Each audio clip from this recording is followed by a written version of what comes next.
She arrived quietly, so quietly that even the orbital sentries failed to register her descent. The alien fleet hovered above the conquered human colony like metal gods, confident, bored, victorious. They had reduced the planet in 3 cycles, dismantled defenses in hours, and broken resistance in days.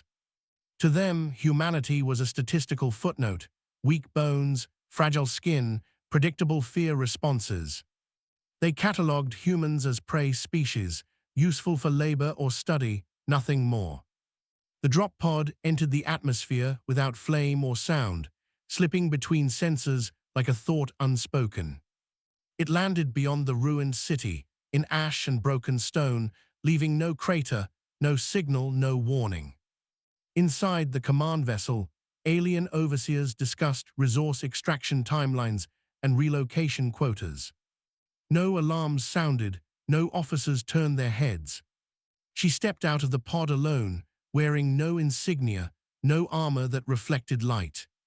Her boots touched the ground without stirring dust, as if the planet itself recognized her. Her breathing was slow, measured, calm. She looked toward the city, where human survivors were being herded under plasma rifles. 9 seconds passed. In that time, the aliens remained unaware that extinction had just learned their names. At second 1, her heart rate stabilized, sinking with the low-frequency hum beneath the planet's crust. At second 3, nanofibers woven into her nervous system finished unfolding, mapping every threat within 50 kilometers. At second 5, her eyes adjusted beyond visible light, piercing hull plating, shielding, and deception fields. At second 7, she smiled. At second 9, the first alien died. The sentry tower simply folded inward, metal screaming as gravity reversed itself for a fraction of a moment. Aliens inside were crushed into shapes that biology had never intended. No explosion, no warning, just sudden absence where confidence had been. Alarms finally ignited across the fleet, alien minds flaring with confusion and irritation. They searched for orbital strikes, seismic weapons, sabotage teams. They found one human standing still in the open. The scanners reported errors, conflicting data, impossible readings. She appeared unarmed, yet localized reality distortions rippled around her. Energy bent away from her body like rain from glass. "She is insignificant," one commander declared. That was the second mistake humanity would never forgive them for. The ground split as she moved, not from force but from refusal, as if physics itself declined to oppose her. Alien walkers turned their cannons toward her position and fired in unison. Light capable of vaporizing cities struck her and vanished, absorbed, redirected, erased. She did not run. She did not shout. She walked. With each step, systems failed, gravity inverted, and alien soldiers collapsed screaming as their armor crushed them from the inside. She raised one hand, and an entire battalion froze mid-motion, suspended like insects in amber. Her fingers closed, and the air imploded. The aliens finally understood something was wrong. This was not a weapon. This was not a soldier. This was humanity's answer. They had studied human biology, but not human desperation. They had measured muscle density, but not the will to survive extinction. They had never asked what humans would become if they stopped holding back. She was not unique. She was the first. A project born in secret, beneath collapsing cities and burning skis. Humans had rewritten themselves, cell by cell, law by law. They removed limitations evolution had imposed for safety.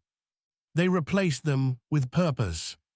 Her mind could calculate outcomes faster than alien supercomputers.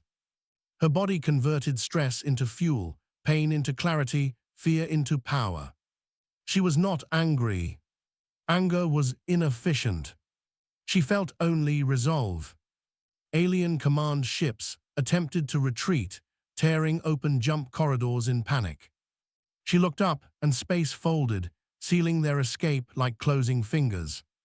One by one, the ships went dark, their crews lost in places without direction or time. On the surface, human prisoners watched in silence as their captors fell apart screaming. They did not cheer. They did not speak.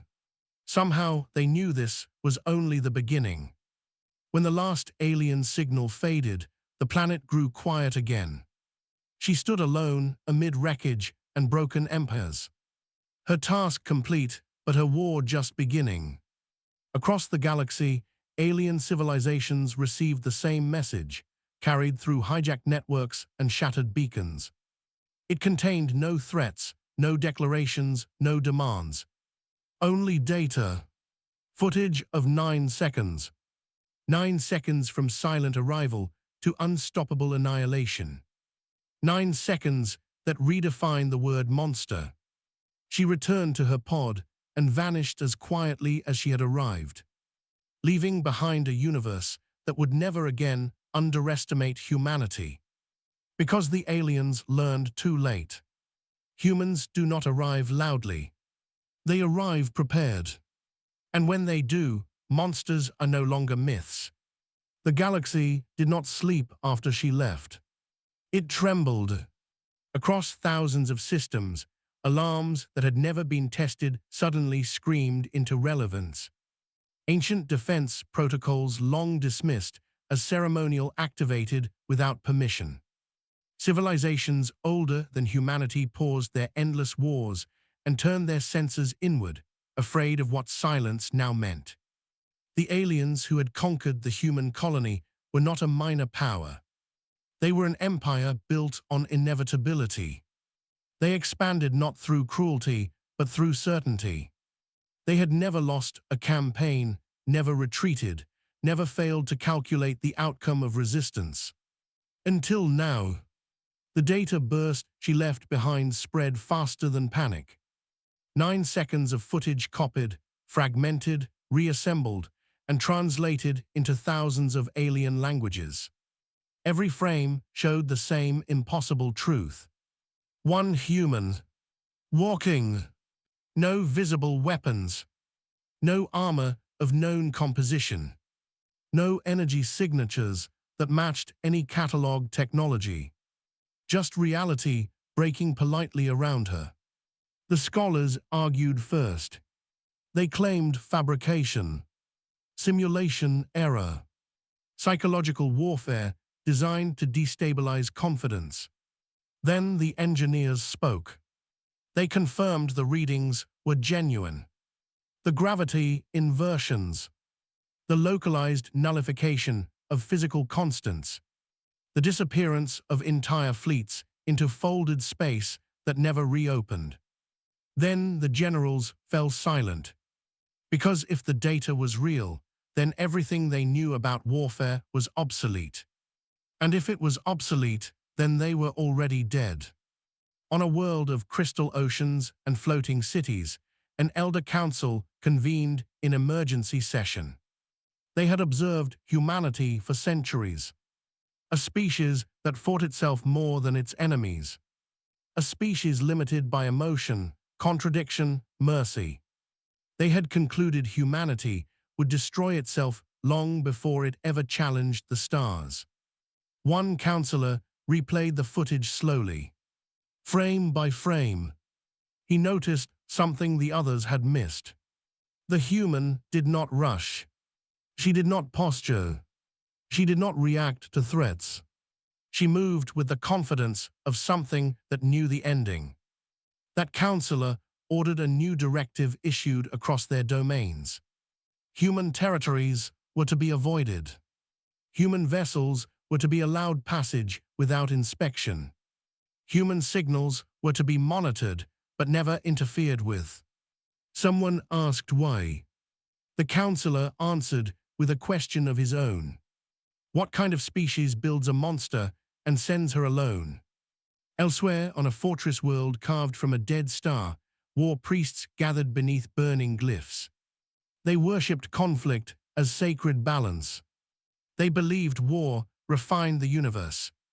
They had crushed civilizations that resisted their doctrine. When they viewed the 9 seconds, their chants stopped. Their scriptures spoke of beings that existed between moments, of judges that appeared without warning and erased imbalance. They named her an omen. They sealed their borders. They prayed she would never look their way. But she was already moving. Her pod slipped between stars, using no recognized form of propulsion. She did not sleep. She did not dream. Her mind processed futures like memories, each choice branching, collapsing, refining into inevitability. She saw the galaxy as it truly was. Not light and color, but intention, fear, momentum. She followed the fear. On a trading hub, orbiting a blue giant, smugglers whispered of human ghosts. Ships that appeared without warning and vanished without trace. Cargo that arrived intact despite passing through active war zones. Warlords who accepted payment in silence rather than risk angering whatever protected humanity now. In hidden human enclaves, survivors spoke her name without knowing it. They described a presence, a certainty that the stars themselves were watching, that humanity was no longer alone, even when scattered.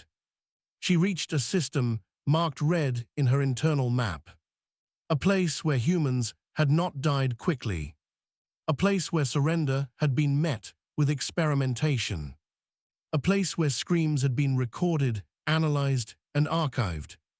The alien civilization there believed itself untouchable. They had heard rumors, dismissed them. Rumors always followed shifts in power. Their planetary defenses activated the moment her pod entered orbit.